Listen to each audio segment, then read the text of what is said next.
And nursing classes में आज हम माइक्रोबायोलॉजी के एक इंपॉर्टेंट टॉपिक के बारे में डिस्कस करेंगे, जिससे रिपीटेडली क्वेश्चन आता है कि इन्फेक्शन क्या होते हैं, इन्फेक्शन के टाइप्स कितने होते हैं, उसके चेन ऑफ इन्फेक्शन क्या होता है या उसके स्टेजेस क्या होते हैं, उनके बारे में हम क्या करेंगे, डिस्कस करेंगे। तो आइए शुरू करते हैं अपना टॉपिक। क्या है इन्फेक्शन? इन्फेक्शन क्या होता है? इन्फेक्शन सबसे आसान शब्दों में हम समझ सकते हैं कि जब माइक्रो ऑर्गेनिज्म हमारे बॉडी में इंटर करता है और अपने आप को रेप्लिकेट करता है या मल्टीप्लाई करता है, उसी को हम क्या बोलते हैं? इन्फेक्शन बोलते हैं। सबसे आसान शब्दों में इन्फेक्शन की अगर डेफिनेशन हमको जाननी है या याद करनी है, या हमारे पेपर से रिलेटेड जो डेफिनेशन आता है उसको हम क्या बोल सकते हैं कि invasion and multiplication of micro organism into host tissue and host body. यहाँ पे सिंपल वर्ड में लिखा हुआ है कि इन्फेक्शन क्या होता है। इन्फेक्शन मतलब इन्वेजन, इन्वेजन मतलब एंट्री। किसकी एंट्री? माइक्रो ऑर्गेनिज्म की। माइक्रो ऑर्गेनिज्म कौन कौन से हो सकते हैं? बैक्टीरिया हो सकता है, प्रोटोजोआ हो सकता है, फंजाई हो सकते हैं, पैरासाइट्स हो सकते हैं। ये हमारे क्या हो गए हैं? Micro organism. उनका क्या होना? हमारी बॉडी में एंट्री करना, बॉडी में एंट्री करना या इन्वेजन करना और मल्टीप्लीकेशन करना। मल्टीप्लीकेशन कैसे होगा? रिप्रोडक्शन से होगा। कैसे होगा? रिप्रोडक्शन से होगा। जब माइक्रो ऑर्गेनिज्म क्या करेंगे? रिप्रोडक्शन करेंगे, तब वो मल्टीप्लाई होंगे, अपनी संख्या को क्या करेंगे? बढ़ाएंगे। और किसमें बढ़ाएंगे? माइक्रो ऑर्गेनिज्म क्या कर रहे हैं? अपनी संख्या को बढ़ा रहे हैं या एंट्री कर चुके हैं। किसमें? Host tissue. होस्ट टिश्यू मतलब जिसमें उसको क्या करना है? अपना फैलाना है, अपना रोग फैलाना, उसमें क्या कर रहा है? मल्टीप्लाई कर रहा है और इन्वेजन कर चुका है। उसी को हम क्या बोलेंगे? इन्फेक्शन। इन्फेक्शन सबसे आसान शब्द में क्या हो गया कि किसी भी माइक्रो ऑर्गेनिज्म का क्या करना? एंट्री करना और उसका रेप्लिकेशन या उसका मल्टीप्लीकेशन करना, ही क्या कहलाता है? इन्फेक्शन। नेक्स्ट हमारा क्या है? Positive agent. कौन कौन से ऐसे एजेंट हैं जो हमारा इन्फेक्शन फैलाते हैं? तो कौन कौन से पॉजिटिव एजेंट हो सकते हैं? वायरस हो सकता है, बैक्टीरिया हो सकता है, पैरासाइट्स हो सकते हैं और तमाम तरीके के माइक्रो ऑर्गेनिज्म को इन्फेक्शन कॉज कर सकते हैं। लेकिन जो हम मेनली देखते हैं उसमें क्या क्या है? वायरस है, बैक्टीरिया है और पैरासाइट्स है। ये हमारे क्या है? पॉजिटिव एजेंट जो हमारे क्या कर रहे हैं? इन्फेक्शन को कॉज करें। नेक्स्ट हमारा क्या है? Sign of infection. हम यही इसी स्लाइड पे देखेंगे कि इन्फेक्शन के कौन कौन से साइन होते हैं या हम कैसे पता कर सकते हैं कि हमारी बॉडी में इन्फेक्शन हो चुका है या हमारी बॉडी में इन्फेक्शन होने वाला है या किसी माइक्रो ऑर्गेनिज्म ने क्या कर लिया है? एंट्री कर लिया है। तो क्या है हमारा पहला? फीवर। जैसे ही हमारे बॉडी में फीवर होने के चांसेस होते हैं या हमारी बॉडी में फीवर होता है तो हम पहले यही कहते हैं कि इन्फेक्शन हो गया, क्योंकि इन्फेक्शन होने के बाद हमको फीवर होता है, क्योंकि हमारी जो एंटीबॉडीज होती है, WBC होती है, वो किसी भी माइक्रो ऑर्गेनिज्म से क्या करती है? फाइट करती है। उसकी वजह से जो हमारी बॉडी है वो क्या करती है? हीट जनरेट करती है, उसकी वजह से फीवर होता है और हम पहला साइन ही क्या कह सकते हैं? फीवर। नेक्स्ट है स्वेलिंग। किसी पर्टिकुलर जगह पे अगर इन्फेक्शन हो रहा है उस जगह पे स्वेलिंग हो सकती है। नेक्स्ट हमारा क्या? Feeling of warm. वही फीवर का मतलब क्या होता है कि किसी चीज का क्या होना? एनर्जी का क्या होना? प्रोड्यूस होना या उसको बढ़ना किसी टेम्परेचर का। Next loss of appetite. जब हमको कोई इन्फेक्शन हो जाता है तो हमारी भूख क्या हो जाती है? खत्म हो जाती है या हमको कुछ भी खाने की इच्छा नहीं होती है। नेक्स्ट हमारा क्या है? फटीग। उसके बाद हमको क्या हो जाता है? थकावट हो जाती है। थकावट हो जाती है। ये हमारे मेन साइन है किसके? इन्फेक्शन के। तो क्या कहते हैं? फीवर है, स्वेलिंग है, फीलिंग ऑफ वार्म है, लॉस ऑफ एपेटाइट है, नेक्स्ट हमारा फटीग है। नेक्स्ट हम क्या देखेंगे? यहीं पे इन्फ्लेमेशन। जैसे हम जब आगे स्लाइड्स में देखेंगे तो कुछ ऐसे इन्फेक्शन होते हैं जो लोकल इन्फेक्शन होते हैं, जो पर्टिकुलर जगह पे या पर्टिकुलर ऑर्गन को क्या करते हैं? कॉज करते हैं या पर्टिकुलर को लीड करते हैं। तो वहीं पे हम देखेंगे कि साइन ऑफ इन्फ्लेमेशन। इन्फ्लेमेशन क्या होता है? रेडनेस होना, हीट होना, स्वेलिंग होना, पेन होना और लॉस ऑफ फंक्शन। मतलब किसी पर्टिकुलर जगह पे रेडनेस होना, हीट होना और उस जगह पे स्वेलिंग होना और पेन होना और किसी ऑर्गन की फंक्शनिंग का क्या हो जाना? कम हो जाना या पूरी तरीके से खत्म हो जाना। This is called inflammation. Next हम क्या देखेंगे? कुछ टर्मिनोलॉजी के बारे में देखेंगे कि कुछ टर्मिनोलॉजी क्या होते हैं। कुछ इंपॉर्टेंट टर्मिनोलॉजी हम बैक्टीरिया के या वायरस के बारे में देखेंगे जो माइक्रो ऑर्गेनिज्म होते हैं। तो क्या है? पैथोजेनिसिटी। पैथोजेनिसिटी का मतलब होता है द एबिलिटी और capacity of micro organism to produce disease. मतलब उस माइक्रो ऑर्गेनिज्म की कितनी कैपेसिटी है किसी भी बीमारी को क्या करने की? प्रोड्यूस करने की, या रोग को क्या करने के लिए? प्रोड्यूस करने के लिए, उत्पन्न करने के लिए या बनाने के लिए उसके पास कितनी कैपेसिटी है। कैपेसिटी मतलब क्षमता है उसकी कितनी, किसी भी रोग को क्या करने के लिए? बढ़ाने के लिए या उत्पन्न करने के लिए। नेक्स्ट क्या देखेंगे? Virulence. What is virulence? The ability to cause damage. मतलब कितनी ज्यादा वो प्रोड्यूस तो कर दिया है, कितना ज्यादा वो डैमेज को कॉज कर सकता है। मतलब अगर अपेंडिसाइटिस हुआ है तो कितना ज्यादा वो हमारे अपेंडिक्स को कॉज कर सकता है या डैमेज कर सकता है, वो क्या होता है, वायरुलेंस। वायरुलेंस मतलब the ability to cause damage, मतलब उसकी कितनी योग्यता है किसी को डैमेज करने की या डैमेज कॉज करने की। नेक्स्ट हमारा क्या है, invasiveness. What is invasiveness? The capacity of micro organism to spread into the host body, मतलब उसकी स्प्रेड की क्वालिटी देखेंगे या स्प्रेड की क्षमता देखेंगे कि एक माइक्रो ऑर्गेनिज्म कितना ज्यादा क्या कर पा रहा है, स्प्रेड हो पा रहा है हमारी बॉडी में, वो हमारा क्या कहलाता है, इन्वेसिवनेस। नेक्स्ट हमारा क्या है, लेस इन्वेसिवनेस। कहने का मतलब है अगर लेस इन्वेसिवनेस होगा तो क्या होगा, लेस इन्फेक्शन होगा। मतलब अगर उसकी इन्वेसिवनेस कम है तो वो कम इन्फेक्शन को कॉज करेगा। अगर उसका इन्वेसिवनेस क्या है, हाई है, तो वो हाई इन्फेक्शन को क्या करेगा, लीड करेगा। यहाँ पे इन्वेसिवनेस का मतलब कुछ नहीं है, इन्वेसिवनेस का मतलब होता है कि हमारी बॉडी में स्प्रेड करने की उसकी कितनी क्षमता है। उसी के आधार पे हमने दो बार क्या किया इसको, लेस इन्वेसिवनेस है, अगर हाई इन्वेसिवनेस है तो क्या होगा, लेस होगा तो लेस इन्फेक्शन होगा, या हाई इन्वेसिवनेस है तो हाई इन्फेक्शन उसको होने के चांसेस हो जाएंगे। नेक्स्ट हम देखेंगे एक और टर्मिनोलॉजी, टॉक्सिजेनिसिटी, जो कि बहुत ज्यादा इंपॉर्टेंट है। टॉक्सिजेनिसिटी का मतलब होता है the ability to produce toxin by micro organism. क्या होता है, कुछ माइक्रो ऑर्गेनिज्म टॉक्सिन्स को क्या करते हैं, रिलीज करते हैं। टॉक्सिन्स मतलब जो हमारे लिए बहुत ज्यादा हार्मफुल होते हैं, एसिडिक हो सकता है, बेसिक हो सकता है, ये टॉक्सिन्स होते हैं जो हमारी बॉडी को क्या कर सकते हैं, हार्म कर सकते हैं, जो हमारे क्या करते हैं, माइक्रो ऑर्गेनिज्म को रिलीज करते हैं या प्रोड्यूस करते हैं। Toxin are harmful for human body. क्या होता है, टॉक्सिन हार्मफुल हो सकता है हमारी बॉडी के लिए, वो क्या करता है, वायरस या बैक्टीरिया हमको देता है। टू टाइप्स ऑफ टॉक्सिन, कितने प्रकार के टॉक्सिन होते हैं, पहला क्या है, एक्सोटॉक्सिन, दूसरा है एंडोटॉक्सिन। एक्सोटॉक्सिन क्या होते हैं, मोस्ट बाय ग्राम पॉजिटिव। अब ग्राम पॉजिटिव क्या है, ग्राम पॉजिटिव वो बैक्टीरिया होते हैं जिनकी जो लेयर होती है वो क्या होती है, थिक होती है। लेयर क्या होती है, थिक होती है,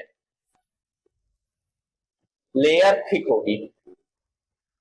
जो एक्सोटॉक्सिन है उनका जो लेयर होगा, जो हमारी आउटर कवरिंग होगी बैक्टीरिया की, उसकी क्या होगी, बहुत ज्यादा थिक होगी। लेकिन एंडोटॉक्सिन जो है मोस्टली बाय ग्राम निगेटिव, ग्राम निगेटिव का जो लेयर होगा थिन होगा। नेक्स्ट हमारा क्या है, प्रोटीन इन नेचर। इसका जो नेचर होता है वो कैसा होता है, प्रोटीन होता है। लेकिन एंडोटॉक्सिन क्या होता है, लिपोपॉलीसैकेराइड्स का बना हुआ होता है। नेक्स्ट क्या है, हाईली पोटेंट। पोटेंट का मतलब डेंजरस, पोटेंट का मतलब डेंजरस। यहाँ पे क्या मतलब है इसका, डेंजरस। क्या होता है, हाईली पोटेंट होता है। ग्राम पॉजिटिव बहुत ज्यादा क्या कर सकता है, कॉज कर सकता है, बहुत ज्यादा लीड कर सकता है किसी डिसीज को, बहुत ज्यादा उसका जो प्रॉब्लम है उसको ज्यादा क्रिएट कर सकता है। इसीलिए क्या कहा जाता है, एक्सोटॉक्सिन जो होते हैं वो हाईली पोटेंट होते हैं, हाईली डेंजरस होते हैं। लेस पोटेंट क्या होता है, एंडोटॉक्सिन लेस पोटेंट होते हैं। नेक्स्ट हमारा क्या है, एग्जांपल में हम क्या देखेंगे, डिप्थीरिया हो गया या टिटनेस हो गया, किसमें आते हैं, एक्सोटॉक्सिन के द्वारा रिलीज किए जाते हैं या उसके द्वारा होता है। नेक्स्ट क्या है, मम्स। मम्स जो होते हैं वो एंडोटॉक्सिन के द्वारा क्या किए जाते हैं, रिलीज किए जाते हैं। नेक्स्ट हमारा क्या है, मोड ऑफ ट्रांसमिशन, मतलब कि अब कैसे कैसे हमारा जो मोड ऑफ ट्रांसमिशन है, मतलब एक बीमारी कैसे कैसे वो फैल रही है, उसको क्या देखेंगे, किस किस तरीके से। तो पहला क्या है, डायरेक्ट ट्रांसमिशन। नेक्स्ट है इनडायरेक्ट ट्रांसमिशन। पहले डायरेक्ट ट्रांसमिशन में क्या हो गया, डायरेक्ट कांटेक्ट। डायरेक्ट कांटेक्ट में किसी पर्टिकुलर जगह पे इंफेक्शन हुआ है, उसको हमने क्या कर लिया, टच कर लिया है, उसको बोलते हैं direct contact with soil. Soil को, मिट्टी को हम क्या कर ले रहे हैं, सॉइल का मतलब मिट्टी को हम क्या कर ले रहे हैं, मिट्टी को क्या कर लिया, कांटेक्ट में आ गए या टच कर दिया है। नेक्स्ट हमारा क्या है, इनोकुलेशन इनटू स्किन और म्यूकोसा। और क्या हो सकता है, स्किन और म्यूकोसा को हम क्या कर सकते हैं, अगर वो रप्चर हो गया या कोई प्रॉब्लम हो गई है। नेक्स्ट हमारा क्या, ट्रांसप्लेसेंटल। ट्रांसप्लेसेंटल मतलब प्लेसेंटा के थ्रू भी कुछ बीमारियां क्या होती हैं, क्रॉस कर जाती हैं। उसको हम आगे देखेंगे कि कौन सी ऐसी बीमारी होती है जो क्या करती है, प्लेसेंटा को क्रॉस कर जाती है। नेक्स्ट हमारा क्या, इनडायरेक्ट वेक्टर बॉर्न हो जाएंगे। इसको हम बहुत अच्छे से डील करेंगे कम्युनिटी में कि वेक्टर बॉर्न डिसीज कौन से डिसीज होते हैं या कम्युनिकेबल डिसीज क्या होते हैं, उन सब के बारे में हम अच्छी तरीके से कम्युनिटी में डील करेंगे। यहाँ पे हम सिर्फ इंट्रोडक्शन लेंगे कि क्या होते हैं, कौन कौन से ट्रांसमिशन के रूट हो सकते हैं, उनके बारे में हम केवल यहाँ पे जानेंगे। Next, airborne, droplet, nuclei and dust के द्वारा भी हो सकता है। वॉमिट बॉर्न हो सकता है। अनक्लीन हैंड्स एंड फिंगर्स, जो अनक्लीन हैंड्स और फिंगर्स हो सकते हैं, उनके द्वारा भी क्या हो सकता है, हमारा मोड ऑफ ट्रांसमिशन हो सकता है। ट्रांसमिशन मतलब किसी चीज की फैलने की कौन कौन से ऐसे रास्ते हैं या कौन कौन से ऐसे तरीके हैं जो क्या कर सकते हैं, इन्फेक्शन को ट्रांसमिट कर सकते हैं या एक दूसरे जगह से दूसरे जगह पर पहुंचा सकते हैं। नेक्स्ट हम क्या देखेंगे, स्टेजेस ऑफ इन्फेक्शन, इन्फेक्शन या डिसीज, कौन कौन सी ऐसी अवस्थाएं होती हैं इन्फेक्शन की, कौन कौन से डिसीज की क्या क्या होती हैं अवस्थाएं, किन किन अवस्थाओं में हम उसको किस किस तरीके से क्या करेंगे, क्लासिफाई करेंगे या उसको एक्सप्लेन करेंगे। पहला क्या है, फर्स्ट, पहला क्या है first, incubation period. Incubation period मतलब क्या होता है, between the first exposure to a pathogen and the first emergence of symptom. क्या होता है, जब हमारा जो बॉडी होता है वो क्या करता है, माइक्रो ऑर्गेनिज्म को एक्सपोज करता है उस टाइम के पीरियड को, और जो पहला सिम्टम दिखाई देता है उसको हम क्या बोलते हैं, इंक्यूबेशन पीरियड। मतलब जैसे ही पैथोजन ने क्या किया, एक्सपोजर किया है पैथोजन से, और पहला जो सिम्टम दिखाई देता है उसको क्या बोलते हैं, इंक्यूबेशन पीरियड। यहाँ पे सबसे ज्यादा क्वेश्चन पूछा जाता है, इसको हम स्टार बनाएंगे कि इंक्यूबेशन पीरियड क्या होता है। अलग अलग इंक्यूबेशन पीरियड होते हैं अलग अलग डिसीज के, कि कौन कौन से ऐसे डिसीज है जिनका इंक्यूबेशन पीरियड क्या होता है। नेक्स्ट हमारा क्या है, second, prodromal period. Prodromal period में क्या होता है, mild symptom start to appear. क्या होते हैं, कुछ जो छोटे छोटे सिम्टम्स या माइल्ड सिम्टम्स क्या होने लगते हैं, अपीयर होने लगते हैं। वो कौन सा स्टेज है, प्रोडर्मल पीरियड। सेकंड क्या है, prodromal. Next third, period of illness. Period of illness, the point of imminent illness. क्या होता है, जो इलनेस होता है वो पूरी तरीके से फैल चुका होता है या पूरी तरीके से अपने सिम्टम्स को क्या करने लगा है, अपीयर करने लगा है और हमको दिखाई देने लगा है, उसको क्या बोलते हैं, पीरियड ऑफ इलनेस। नेक्स्ट क्या है, फोर्थ, पीरियड ऑफ डिक्लाइन। अगर कोई बीमारी हुई है ठीक भी होगी, अगर हम उसको ट्रीट कर रहे हैं अच्छे से। पीरियड ऑफ डिक्लाइन मतलब क्या होना, पीरियड का डिक्रीज होना, किसका, डिसीज को क्या होना, डिक्रीज होना। Patient start to feel better और symptoms brought to come under control. क्या होता है, पेशेंट अपने आप को बेटर फील करने लगता है, या जो सिम्टम्स होते हैं वो क्या होने लगते हैं, धीरे धीरे कम होने लगते हैं, पूरी तरीके से खत्म होने लगते हैं। उसको हम क्या बोलते हैं, पीरियड ऑफ डिक्लाइन। डिक्लाइन का मतलब ही होता है किसी चीज का क्या होना, डिक्रीज होना या उसका क्षरण। नेक्स्ट हम क्या देखेंगे, fifth, period of convalescence. Period of convalescence में पेशेंट में टेक फुल रिकवरी। क्या होता है, पेशेंट पूरी तरीके से रिकवर हो जाता है, उसमें क्या होता है, पीरियड ऑफ कन्वल्सेंस में क्या होता है, जो पेशेंट होता है वो पूरी तरीके से ट्रीट हो चुका होता है। ये हमारा क्या था, स्टेजेस ऑफ इन्फेक्शन या डिसीज। पहला क्या हमने देखा, incubation period, prodromal period, period of illness, period of decline, period of convalescence. इसमें क्या क्या देखा, इंक्यूबेशन पीरियड में क्या होता है, प्रोडर्मल पीरियड में क्या होता है, पीरियड ऑफ इलनेस में क्या होता है, पीरियड ऑफ डिक्लाइन में क्या होता है, पीरियड ऑफ कन्वल्सेंस में क्या होता है। अलग अलग स्टेज में वो पैथोजन जो एक्सपोज किया है उससे कौन कौन सी ऐसी चीजें होती है वो हमने क्या किया है, देखा। नेक्स्ट हमारा क्या है, चेन ऑफ इन्फेक्शन। इसको समझना ज्यादा जरूरी है कि कैसे कैसे इन्फेक्शन की चेन बनती है, किन किन चीजों से मिलके बनी होती है। जैसे कंपोनेंट ऑफ हेल्थ होता है, अलग अलग तरीके के चैन होते हैं। मैस्लो हायरार्की पढ़ा है कि पहले कौन सी चीज आएगी, दूसरे पे कौन सी चीज आएगी। पहले क्या है हमारा, पहला ही हमारा सबसे पहले होगा इन्फेक्टियस एजेंट। अगर इन्फेक्टियस एजेंट ही नहीं है तो कोई भी क्या नहीं होगा, इन्फेक्शन नहीं होगा। तो पहला ही क्या है, इन्फेक्टियस एजेंट ही हमारा क्या है, मेन है, वही पॉजिटिव एजेंट है, वही इन्फेक्टियस एजेंट है। तो पहला क्या है, इन्फेक्टियस एजेंट कौन कौन से हो सकते हैं, बैक्टीरिया हो सकता है, फंजाई हो सकता है, पैरासाइट हो सकता है, प्रियॉन्स हो सकते हैं, मतलब फॉर्मेट्स हो सकते हैं। बहुत सारे ऐसे इन्फेक्टियस एजेंट होते हैं जो हमको क्या कर रहे हैं, इन्फेक्शन कॉज कर रहे हैं। वही हमारे क्या होते हैं, इन्फेक्टियस एजेंट, वही होते हैं पॉजिटिव एजेंट, वही होते हैं माइक्रो ऑर्गेनिज्म जो हमको क्या करते हैं, हार्म करते हैं। नेक्स्ट हमारा क्या है, रिजर्वायर। रिजर्वायर मतलब place in which infectious agent live grow and reproduce. कहने का मतलब है ऐसी जगह जहां पे क्या कर रहा है, माइक्रो ऑर्गेनिज्म अपने आप को रख रहा है, अपने आप की वृद्धि कर रहा है, अपने आप का रिप्रोडक्शन कर रहा है, मतलब अपनी चीजों को क्या कर रहा है, मल्टीप्लाई कर रहा है, अपनी चीजों को बढ़ा रहा है। सेटलिंग, कहने का मतलब है सेटलिंग। अगर आसान शब्दों में समझेंगे तो हम इसको सेटलिंग बोल देंगे। मतलब उसके रहने की जगह, उसके खाने की जगह, उसके पीने की जगह, उसकी अपने वृद्धि करने की जगह को ही हम क्या बोलते हैं, रिजर्वायर। कौन कौन से रिजर्वायर हो सकते हैं उसके, पीपुल हो सकते हैं, लोग हो सकते हैं, वाटर हो सकता है, या फूड हो सकता है। कुछ डिके ऑर्गेनिज्म होते हैं जो डिके से हमारा क्या लेते हैं, जो क्षय हुई चीजों से क्या लेते हैं, अपना फूड लेते हैं, उसको हम क्या बोलते हैं, डिके। वो हमारा टॉपिक नहीं है, हम यहाँ पे ये देख रहे हैं रिजर्वायर कौन कौन से होते हैं माइक्रो ऑर्गेनिज्म को सेटलिंग प्रोवाइड करने के लिए। तो क्या है, पीपुल है, लोग हैं, हम जैसे लोग हो गए, वाटर हो गए, जो सैनिटाइज नहीं होते हैं अच्छे से, जो अपने आप को अच्छे से क्लीन नहीं करते, वो रिजर्वायर बन सकते हैं। नेक्स्ट हमारा क्या है, portals of exit. Portals of exit का मतलब होता है कौन कौन से ऐसे रास्ते हैं जिनके द्वारा माइक्रो ऑर्गेनिज्म एक जगह से दूसरी जगह पे क्या हो सकता है, निकल सकता है या सेक्रेट हो सकता है, मतलब रिलीज हो सकता है। वे इन विच इंफेक्टियस एजेंट लीव द रिजर्वायर, कौन कौन सी ऐसी चीजें होती है जब से रिजर्वायर से वो क्या हो सकता है, एग्जिट हो सकता है, बाहर निकल सकता है। तो क्या है, ब्लड के थ्रू हो सकता है, कुछ सेक्रीशंस के थ्रू हो सकता है, एक्सक्रीशंस के थ्रू हो सकता है, या स्किन के थ्रू हो सकता है। ब्लड जो होता है, ब्लड ट्रांसफ्यूज कर रहे हैं उस टाइम पे हो सकता है, या डायरेक्ट ब्लड के कांटेक्ट में कोई आ रहा है अगर उसको वुंड हुआ है उस टाइम पे इन्फेक्शन हो सकता है, या कोई सेक्रीशन हो सकता है, कोई भी सेक्रीशन हो सकता है, या किसी ने क्या किया है, एक्सक्रीट आउट किया है, या किसी ने स्किन के द्वारा भी हमारा डायरेक्ट कांटेक्ट की वजह से क्या हो सकता है। कहने का मतलब पोर्टल ऑफ एग्जिट मतलब रिजर्वायर से वो कैसे अपने आप को बाहर निकाल रहा है, वही क्या होता है, पोर्टल ऑफ एग्जिट। नेक्स्ट हमारा क्या है, मोड ऑफ ट्रांसमिशन। जैसे हमने अभी पिछली स्लाइड में देखा है कि मोड ऑफ ट्रांसमिशन क्या होता है, डायरेक्ट ट्रांसमिशन होता है, इनडायरेक्ट ट्रांसमिशन होता है। डायरेक्ट में क्या देखा था, डायरेक्ट कॉन्टेक्ट देखा था और ड्रॉपलेट्स देखे थे। ये हमारा क्या है, फिजिकल हो सकता है, कॉन्टेक्ट फिजिकल कॉन्टेक्ट हो सकता है, ड्रॉपलेट्स हो सकते हैं, एयरबॉर्न हो सकते हैं। एयर के द्वारा भी बहुत सारी ऐसी बीमारियां होती है जो क्या होती है, एक जगह से दूसरी जगह पे स्प्रेड आउट होती है। नेक्स्ट हमारा क्या है, पोर्टल ऑफ एंट्री। जैसे पोर्टल ऑफ एग्जिट वैसे ही पोर्टल ऑफ एंट्री। अगर पोर्टल ऑफ एग्जिट अगर एग्जिट नहीं करेगा कोई भी बैक्टीरिया तो दूसरी जगह पे वो कैसे पहुंचेगा, कहने का मतलब ये है।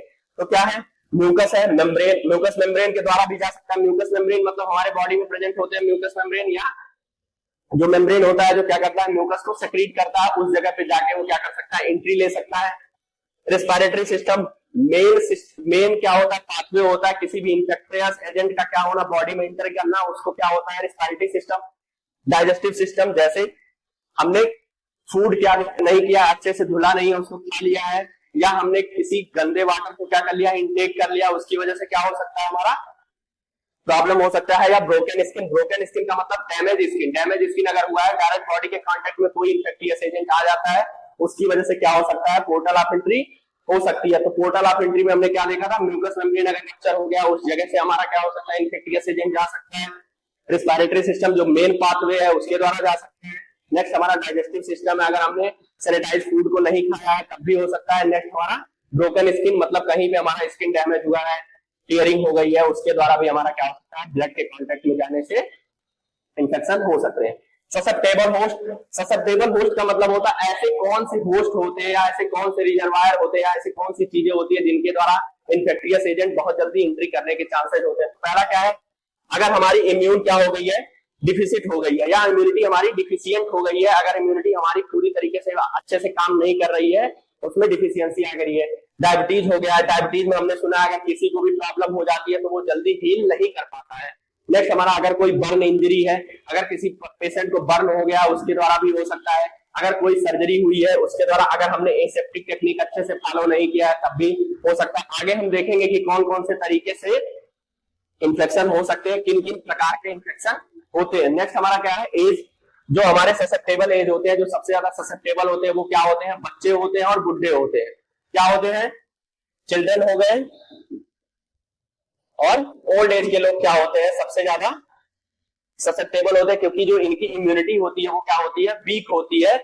इसी वजह से क्या हो जाएगा, ससेप्टेबल होस्ट में उनको क्या किया जाएगा, रखा जाएगा। नेक्स्ट हम क्या देखेंगे, टाइप्स ऑफ इन्फेक्शन, जो सबसे ज्यादा इंपॉर्टेंट है, जहां से सबसे ज्यादा क्वेश्चन आता है हमारे पेपर में, वो क्या है, टाइप्स ऑफ इन्फेक्शन की कितने प्रकार के इन्फेक्शन होते हैं। यहाँ पे हम स्टार बनाएंगे, क्वेश्चन मार्क लगाएंगे, पीवाईक्यू करेंगे। जितना ही हम लिखेंगे उतना ही कम है, क्योंकि हर पेपर में कहीं ना कहीं वो पूछ लिया जाता है, what is primary infection, what is nosocomial infection, what is secondary, what is री इन्फेक्शन। ये सब हमारी पूछे जा सकते हैं, उसको हम क्या करेंगे, अच्छे से डील करेंगे। यहाँ पे हमको पीवाईक्यू लिखना है, मोस्ट इंपॉर्टेंट करके हम अपने नोट्स में क्या करेंगे, इसको अच्छे से पढ़ेंगे। क्या है primary infection, primary infection initial infection मतलब पहली इन्फेक्शन जो हमको हो रही है उसी को हम क्या बोलते हैं, सबसे सिंपल वर्ड में प्राइमरी इन्फेक्शन, इनिशियल इन्फेक्शन, जो सबसे पहला हमको सिम्टम या बहुत पहले सबसे इन्फेक्शन हमको दिखाई देता है वो क्या होता है, प्राइमरी इन्फेक्शन। क्या है, कॉमन कोल्ड, सबसे पहले दिखाई देने वाला क्या है, कॉमन कोल्ड। नेक्स्ट हमारा क्या है, सेकेंडरी इन्फेक्शन। सेकेंडरी इन्फेक्शन क्या होता है, infection occurred by pathogenic agents if clients immune system is weak. क्या होता है सेकेंडरी इन्फेक्शन, सेकेंडरी इन्फेक्शन वो होता है जब हमारी बॉडी की इम्यून सिस्टम क्या होती है, कमजोर होती है। उस टाइम पे जब हमको जो इन्फेक्शन होती है उसको हम क्या बोलते हैं, सेकेंडरी इन्फेक्शन। इसका दूसरा नाम सबसे ज्यादा इंपॉर्टेंट, यहां से कई बार क्वेश्चन आ सकता है कि सेकेंडरी इन्फेक्शन को दूसरे नाम से किस नाम से जाना जाता है, अपॉर्चुनिस्टिक इन्फेक्शन। मतलब अवसर पे, अवसर देख के जब भी कोई वो क्या होता है इन्फेक्शन होता है, जैसे हम आईसीयू में हैं उस टाइम पे हमारी इम्यून सिस्टम बहुत वीक रहती है, उस टाइम पे जब हमको कोई प्रॉब्लम होती है तो उसको अपॉर्चुनिस्टिक इन्फेक्शन कहते हैं। जैसे बैक्टीरियल इन्फेक्शन आफ्टर इन्फ्लुएंजा, जब हमको इन्फ्लुएंजा हुआ रहता है तो बैक्टीरियल इन्फेक्शन होने के चांसेस बढ़ जाते हैं। नेक्स्ट हमारा क्या है, री infection, repetition of infection by same agent, repetition of infection by same agent, मतलब एक एजेंट ने हमको क्या किया था, इन्फेक्ट किया था या हमको डिसीज कॉज किया था, फिर से वही इन्फेक्शन ने क्या किया है, उसी एजेंट ने आके हमको वही वाली बीमारी फिर से दे दी है, तो उसको क्या बोलेंगे, री इन्फेक्शन। री इन्फेक्शन का हिंदी मीनिंग होता है पुनः या दोबारा। क्या होता है, पुनः या दोबारा वही इन्फेक्शन हो जाना, repetition of infection by same agent, same agent के द्वारा ही क्या हो जा रहा है, इन्फेक्शन हो जा रहा है। नेक्स्ट हमारा क्या है, नोजोकोमियल इन्फेक्शन, मोस्ट इंपॉर्टेंट सबसे ज्यादा क्वेश्चन यहीं से आता है कि नोजोकोमियल इन्फेक्शन क्या होता है। Nosocomial infection hospital acquired infection, also known as hospital acquired infection, hospital acquired infection सबसे ज्यादा होने वाले इन्फेक्शन में आता है। This infection is due to hospital setting, hospital setting की वजह से क्या हो सकता है, ये बीमारी फैल सकती है, इन्फेक्शन हो सकता है। Burn and surgical patient are more susceptible, क्या होता है, बर्न और सर्जिकल पेशेंट क्या होते हैं, मोर ससेप्टेबल होते हैं, बहुत ज्यादा प्रोन होते हैं कि इनको होने के चांसेस हैं। बर्न मतलब कोई जला हुआ पेशेंट है या कोई सर्जरी परफॉर्म हुई है उस पेशेंट को, उस टाइम पे जो इन्फेक्शन होने के चांसेस होते हैं वो क्या होता है, नोजोकोमियल इन्फेक्शन। इसका नाम है हॉस्पिटल एक्वायर्ड इन्फेक्शन, हॉस्पिटल में रहते हुए जो इन्फेक्शन हो रहा है उसको क्या बोलते हैं, नोजोकोमियल इन्फेक्शन। नेक्स्ट हम क्या देखेंगे, mostly symptoms of HAI, HAI मतलब हॉस्पिटल एक्वायर्ड इन्फेक्शन, एचएआई का मतलब क्या है, hospital acquired infection are appeared after 48 hours. यहाँ पे विशेष ध्यान रखने वाली बात है कि जो एचएआई के सिम्टम्स होते हैं वो कब दिखाई देते हैं, 48 आवर्स, आफ्टर 48 आवर्स या 2 डेज आफ्टर। 48 आवर्स का मतलब भी 2 डेज और 2 डेज का मतलब भी 2 days. Most common nosocomial infection UTI, UTI क्या होता है, यूरिनरी ट्रैक्ट इन्फेक्शन। जो मोस्ट कॉमन नोजोकोमियल इन्फेक्शन होता है वो क्या होता है, यूटीआई होता है। नेक्स्ट हमारा क्या है, in ICU most common infection क्या होता है, ठीक। नेक्स्ट हमारा क्या है, लोकल इन्फेक्शन, लोकल इन्फेक्शन का मतलब क्या होता है, an infection that occur in a particular localized site. Local infection का मतलब होता है ऐसा इन्फेक्शन जो किसी पर्टिकुलर जगह पे क्या हो रहा है, कॉज हो रहा है या डैमेज क्रिएट कर रहा है, उसको क्या बोलते हैं, लोकल इन्फेक्शन। मतलब किसी पर्टिकुलर जगह पे या पर्टिकुलर साइट पे। तो उसमें क्या हो सकता है, टॉन्सिलाइटिस हो सकता है या अपेंडिसाइटिस हो सकता है, ऐसे क्योंकि अपेंडिक्स एक जगह पे स्थित है, उसमें अगर इन्फेक्शन या इन्फ्लेमेशन हो रहा है तो उसको क्या बोलेंगे, लोकल इन्फेक्शन में हम क्या करेंगे, डील करेंगे। नेक्स्ट हमारा क्या है, heterogenic infection, this type of occur due to any physician और surgeon activity because they did not follow the guidelines. कहने का मतलब है जो हेटेरोजेनिक इन्फेक्शन होता है वो क्या होता है, एक्टिविटी इन्फेक्शन हो सकता है, फिजिशियन इन्फेक्शन हो सकता है या सर्जन इन्फेक्शन हो सकता है या थेरापेटिक, इसके बहुत सारे नाम हैं, थेरापेटिक इन्फेक्शन हो सकता है। कहने का मतलब है अगर किसी सर्जन ने या किसी नर्स ने अगर अच्छी तरीके से कोई प्रोटोकॉल फॉलो नहीं किया है, एसेप्टिक टेक्निक फॉलो नहीं किया, उस वजह से जो बीमारी या इन्फेक्शन हो रहा है उसको हम किस में रखेंगे, हेटेरोजेनिक इन्फेक्शन में रखेंगे। नेक्स्ट हमारा क्या है, सब clinical infection, in this type of infection symptoms of infection not appear in initial stage. जो ये वाली इन्फेक्शन होती है उसमें इनिशियल स्टेज में हमको कोई भी सिम्टम दिखाई देती नहीं है और ये बहुत ज्यादा डेंजरस होती है। अगर हमको सिम्टम ही नहीं दिख रहा है तो हम बीमारी उसकी कैसे करेंगे, इसीलिए ये क्या होता है, most dangerous type of infection. Next हम क्या देखेंगे, क्रॉस इन्फेक्शन। क्रॉस इन्फेक्शन क्या होता है, infection to patient from external source when patient is already suffering from non infectious disease. ऐसे कई सारे डिसीज से, नॉन इन्फेक्टियस डिसीज डीएम से अगर कोई सफर कर रहा है या और भी प्रकार के नॉन इन्फेक्शियस एजेंट से क्या डिसीज से क्या कर रहा है, वो सफर कर रहा है, उस टाइम पे अगर उसको कोई इन्फेक्शन हो जाता है तो उसको क्या बोलते हैं, क्रॉस इन्फेक्शन बोलते हैं। एक्सटर्नल सोर्स के द्वारा क्या हो जाना, इन्फेक्शन हो जाना, उसको क्या बोलते हैं। नेक्स्ट हमारा लेटेंट इन्फेक्शन क्या होता है, infection infectious agent present in the body as a dormant not fighting agent over sit। Latent जो होता है वो क्या होता है, इन्फेक्टियस एजेंट जो रहता है वो क्या रहता है, डोरमेंट स्टेज। हमने माइक्रोबायोलॉजी के पहले ही लेक्चर में या दूसरे लेक्चर में देखा था कि डोरमेंट स्टेज क्या होता है। डोरमेंट स्टेज ये होता है जिसमें बैक्टीरिया या वायरस कोई भी ग्रोथ नहीं कर रहा है, रिप्रोडक्शन नहीं कर रहा, वो अपनी आप को क्या कर रहा है, शांत तरीके से रख के बैठा हुआ है, उसमें हमारा कोई भी सिम्टम्स दिखाई नहीं देगा उस वाले कंडीशन में, जिसमें लेटेंट फेज में या लेटेंट इन्फेक्शन में। टेरेटोजेनिक इन्फेक्शन, टेरेटोजेनिक इन्फेक्शन हम सबसे ज्यादा किसमें पढ़ेंगे, ओबीजी में पढ़ेंगे। ओबीजी में क्या देखेंगे, कौन कौन से टेरेटोजेनिक ड्रग्स हैं जो क्या करते हैं, प्लेसेंटा क्रॉस करके फीटस तक जाते हैं या बच्चे तक जाते हैं, उसमें क्या देखेंगे, ऐसे जो इन्फेक्शन होते हैं जो क्या करते हैं, प्लेसेंटा को क्रॉस करके, मतलब मदर टू फीटस होते हैं, वूम्ब में ही मदर के क्या होते हैं, इन्फेक्शन कॉज हो जाता है, उसको क्या बोलते हैं, टेरेटोजेनिक इन्फेक्शन। ये हमारा क्या है, इन्फेक्शन। तो हमने इन्फेक्शन में क्या क्या देखा है, इन्फेक्शन का डिफिनेशन देखा कि इन्फेक्शन क्या होता है, इन्फेक्शन मतलब invasion and multiplication of microorganism. उसके बाद हमने देखा कि कौन कौन से कॉजेटिव एजेंट होते हैं, उसके बाद हमने मोड ऑफ ट्रांसमिशन देखा, उसके बाद स्टेजेस ऑफ इन्फेक्शन देखा, उसके बाद हमने क्या देखा, चेन ऑफ इन्फेक्शन, उसके बाद हमने देखा टाइप्स ऑफ इन्फेक्शन। ये हमारा क्या था, इन्फेक्शन ओवरऑल। इसके बाद हम हाइपर सेंसिटिविटी को डिस्कस करेंगे। तब तक के लिए थैंक यू सो मच।